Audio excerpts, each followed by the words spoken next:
Rumah itu terlihat sunyi, pagar berkarat, taman penuh semak liar. Orang-orang bilang rumah itu sudah lama ditinggalkan. Tapi setiap malam, pukul 2:47, lampu di ruang tengah selalu menyala. Seolah ada seseorang yang menyalakannya. Yang paling aneh, warga sekitar sering mendengar suara musik dari dalam, pelan. Seperti seseorang sedang memutar lagu lama, sendirian. Suatu malam, seorang konten kreator nekat masuk ke dalam. Ia ingin membuktikan semuanya. Awalnya, tidak ada apa-apa. Hanya debu, furniture lama, dan udara dingin. Dari dalam rumah, terdengar suara gitar dipetik. Pelan, berirama. Dia mengikuti suara itu ke ruang tengah. Lampu menyala. Padahal tidak ada listrik. Di sudut ruangan, ada seseorang duduk, membelakangi, memegang gitar, diam. Sosok itu memainkan satu melodi yang sama, berulang, tanpa akhir. Konten kreator itu memberanikan diri mendekat dan berkata pelan, "Siapa di sana?"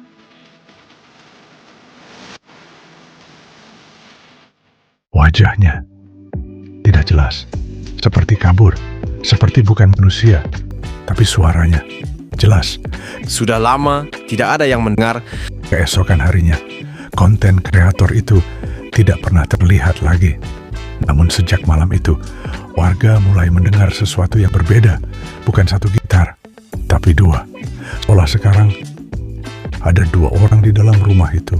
Dan setiap malam, lagu itu terus dimainkan tanpa pernah selesai. Setelah konten kreator itu hilang, warga mulai menjauhi rumah tersebut. Tidak ada yang berani mendekat, tapi lagu itu tidak berhenti. Seorang pria bernama Benny sedang di rumahnya sendiri. Ketika tiba-tiba, ia mendengar suara gitar. Awalnya samar, namun perlahan, suara itu semakin jelas, seolah dimainkan. Tepat di dalam rumahnya, Benny berdiri, berjalan menuju pintu, seperti ditarik oleh sesuatu. Ia membuka pintu rumahnya, dan tanpa ragu, ia berjalan keluar, mengikuti arah suara.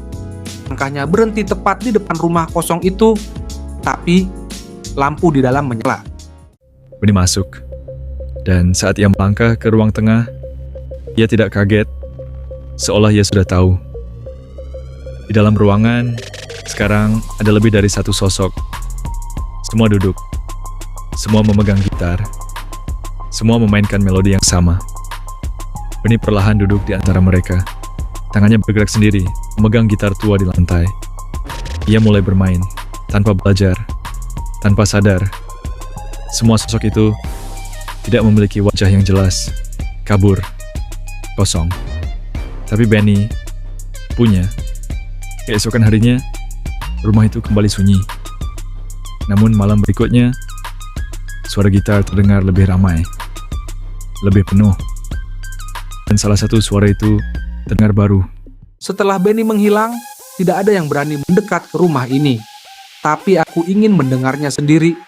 Jam 2:47 dini hari. Dan seperti biasa, suara gitar itu kembali terdengar. Rekam dimulai. Aku hanya ingin menangkap suaranya dari kejauhan. Awalnya normal. Irama gitarnya terdengar jelas dan pelan. Tapi saat ku putar ulang, jantungku langsung berdebar kencang. Balik suara gitarnya, ada bisikan pelan yang menyukan. Masuk. Raffi memutar ulang sekali lagi. Kali ini lebih jelas. Suara gitar itu terdengar lagi, tapi bukan dari rumah, dari ponselnya. Padahal Raffi sudah menghentikan rekaman. Namun suara itu tetap berjalan. Tiba-tiba, layar yang berubah. Tidak lagi terlihat gelombang suara, tapi sebuah ruangan. Raffi melihat ruang tengah rumah itu. Semua sosok duduk melingkar, memainkan gitar, tanpa wajah. Namun ada satu kursi kosong di antara mereka. Perlahan, seolah mengajak seseorang untuk duduk.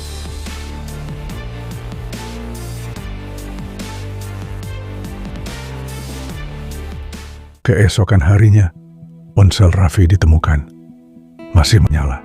Di dalamnya ada satu file video. Saat diputar, terlihat ruangan itu lagi. Semua sosok masih duduk, masih bermain gitar. Dan di salah satu kursi, sekarang sudah terisi Itu Raffi. Karena kali ini, lagu itu tidak lagi berasal dari rumah. Ini adalah siaran tengah malam. Tunggu, apakah kalian mendengar itu juga? Tiba-tiba, playlist radio berubah sendiri. Bukan lagu yang saya pilih. Aku mencoba menghentikannya. Mengganti channel, tidak bisa. Mematikan sistem, tapi suara itu tetap terdengar. Dan yang lebih aneh, mikrofon menyala sendiri. Suara gitar itu mulai terdengar jelas di siaran. Kami dengar lagu itu, Kenapa terasa dekat? seperti diputar di dalam rumah kami. Aku panik. Aku mencabut listrik. Namun suara itu tetap ada. Tiba-tiba, aku mendengar sesuatu di belakangku. Suara gitar itu sekarang bukan dari speaker, tapi dari dalam ruangan. Saat ia menoleh, Dito melihat seseorang duduk di sudut studio, memegang gitar. Sosok itu bermain, pelan, berulang. Saat Dito melihat kaca studio, pantulan menunjukkan sesuatu yang berbeda.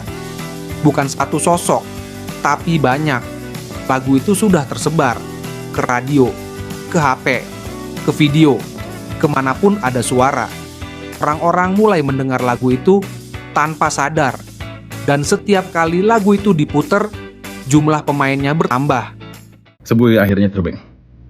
Rumah itu, suara gitar, orang-orang yang hilang, dan lagu yang tidak pernah selesai. Puluhan tahun lalu, di rumah itu pernah ada seorang musisi. Ia tidak terkenal, tapi ia memiliki obsesi. Dia ingin menciptakan satu lagu, bukan lagu biasa, lagu yang hidup, yang tidak hanya didengar, tapi bisa dirasakan. Malam terakhirnya, ia mengunci dirinya di dalam rumah, memainkan gitar tanpa henti, berulang, tanpa tidur, tanpa makan.